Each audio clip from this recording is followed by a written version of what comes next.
Parlaven que la Fundació Mallorca Literària és promotora d'activitats de Silla, no? Fa moltes exposicions, literatura, concerts, i ara fa 10 anys va començar el cicle La Lluna en Vers, on mescla música, teatre, poesia i literatura.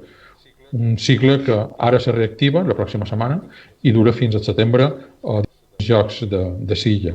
No? 10 anys d'una iniciativa d'aquest tipus és molt important i volíem parlar amb tu com a directora de la Fundació Mallorca Literària perquè ens contassis una mica enguany en què consisteix la Lluna en Vers. Bé, jo crec que això s'interès i que m'hagueu convidat per poder explicar. Com bé dius, això és una part de l'activitat de Fundació Mallorca Literària i, en efecte, som un motoret perquè som un equip petit de gent però molt vocacional i que estimam molt la literatura i passam molt de gust de poder trobar fórmules per compartir-la.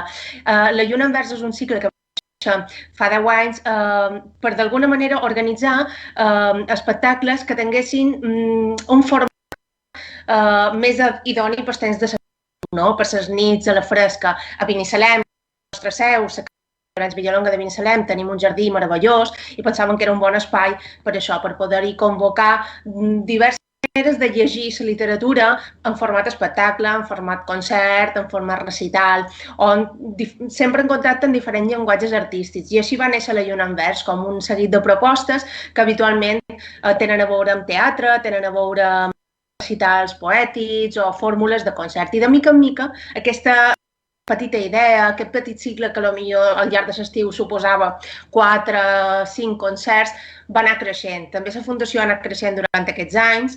Ara no només gestionem la casa de Binissalem, sinó també la casa del pare Ginart, a Sant Joan, que és un autor que està relacionat amb el patrimoni oral en la cultura popular, i d'altra banda la casa d'en Blai Bonet a Santanyí. I això ens amb la literatura en el seu sentit més ampli, que és la literatura narrativa, poètica, dramatúrgica i també, evidentment, la part de patrimoni oral ens connecta amb tota la part de folk, de músiques del món. I per tot això el nostre ventall és molt ampli. La Lluna en Vers, allò que acull és una vintena d'espectacles, com bé deies, des de la setmana que ve, que començam amb un recital de Lied mallorquí, a càrrec d'en Toni Lliteres i en Joan Síria. Això serà a Binissalem, dissabte vespre, dia 27, i aquest només és un registre.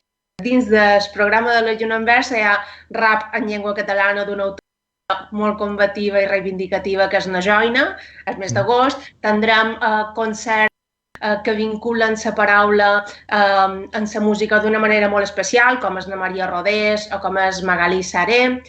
Una banda de músiques del món, que és Hermano Panta, que serà a Santanyí, dia 11 de juliol, i que és una proposta que ens parla en àrab, en sicilià, en català, en castellà, una mica de música de totes les riberes banyades per la mà mediterrània. Com veus, és un ventall prou ampli, on també caben la poesia, diversos espectacles poètics i el teatre. I bé, puc fer una panoràmica general, però te deixo parlar perquè jo quan m'hi poso no m'aturo. No, està molt bé, perquè tot enguany, el mes d'agost, heu inclòs un espectacle, un recital, per dir-ho de qualque manera, poètic de Narrosi de Palma. En el teatre principal i també, donat que se va aplaçar lo de la Fira del Llibre i tal, dia 23 de juliol també participareu a la Festa del Llibre, en aquest cas a Palma, el que se diu llibreries a la fresca.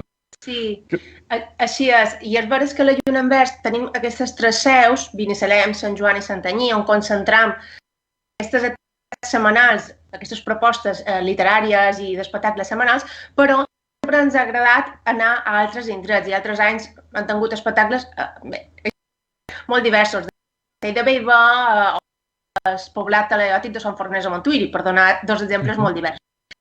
Enguany, sabem que Sant Jordi ho varen viure tots confinats i des de casa i estem molt pendents que el gremi de llibreters és nova data i va posar la data de dia 23 de juliol. Varen pensar que claríssimament haurien d'implicar-nos i formar part. I el que en feim per sumar-nos en aquesta festa de llibreries a la fresca és organitzar un petit concert de cadascuna de les places on se realitzaran les activitats. En aquest sentit no faré spoilers perquè és un programa que el presentarà en breu el Gremi de Llibreters, però sí que nosaltres hi serem en propostes de petit format.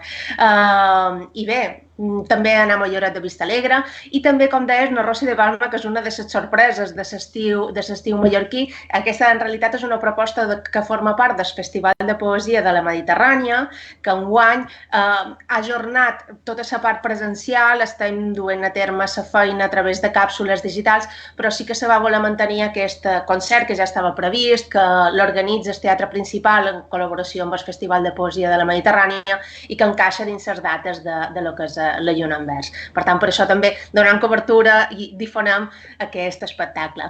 Però no vull deixar passar l'oportunitat d'aquesta entrevista sense comentar un altre dels concerts de la Lluna en Vers que jo crec que és molt destacat enguany i és el concert de dia 1 d'agost, que és una data molt simbòlica perquè molta gent comença vacances i enguany ho podrà fer celebrant amb un concert tan especial com és d'en Rodrigo Cuevas, que és un artista que està ara mateix en boca de molts. És un artista que du molts anys fent feina, amb una mirada cap en el folk d'arrel asturiana, però en contacte amb llenguatges contemporanis com electrònica o dance, que ha passat per nombrosos festivals en aquests 2 darrers anys triomfant i que acaba de treure un disc, Manual de Cortejo, que ha estat produït per Raúl Refri, que és aquest productor que ja tot allò que toca se va convertint en or, com els casos de Sílvia Pérez Cruz o de Rosalía, no?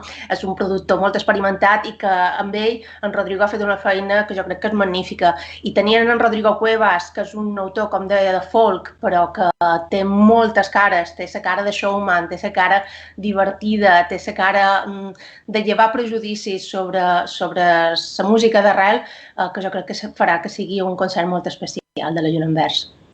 Carme, no podem també de parlar d'aquest cicle que avui mateix també es fa, fa una setmana va començar i la setmana que ve també continua, que és Llegir a l'ombra, no?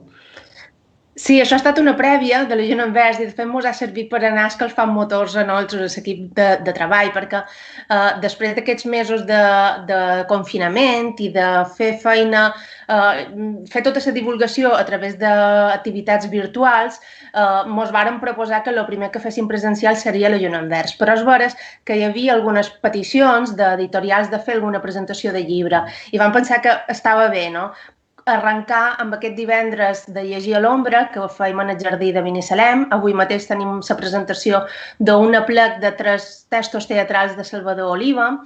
I bé, jo dic que ens serveix per anar calentint motors, d'una banda perquè el públic se va acostumant a tornar a venir i a nosaltres ens ha servit també veure com ens organitzàvem, no? Que evidentment qualsevol activitat té una logística complexa i avui en dia una mica més. Però bé, ho fem amb molta responsabilitat, ja tenim uns protocols en marxa per garantir que se complesquin totes les mesures, evidentment d'aforament, però també mesures d'accés sanitàries, de distanciament i bé, i tot això fa que amb totes aquestes mesures però puguem gaudir de velades literàries com us agrada. Carme, moltes gràcies. Jo crec que podríem tenir fixa cada setmana. No? Sí, però... si salvam la problemàtica tecnològica, que a la fi ha anat bé la cosa, clar que sí, encantada de conversar amb vosaltres. Però jo crec que el que farem serà que podrem tenir, no sé si la setmana que ve, però sí les pròximes, convidats de tots aquests elenc d'artistes que participen a la Lluna en Vers, que d'aquí a setembre hi ha molt de temps i molts de programes. I tant que sí, no m'ha encantat. Moltes gràcies. Vinga, salutacions. Adéu. Salut. Vinga.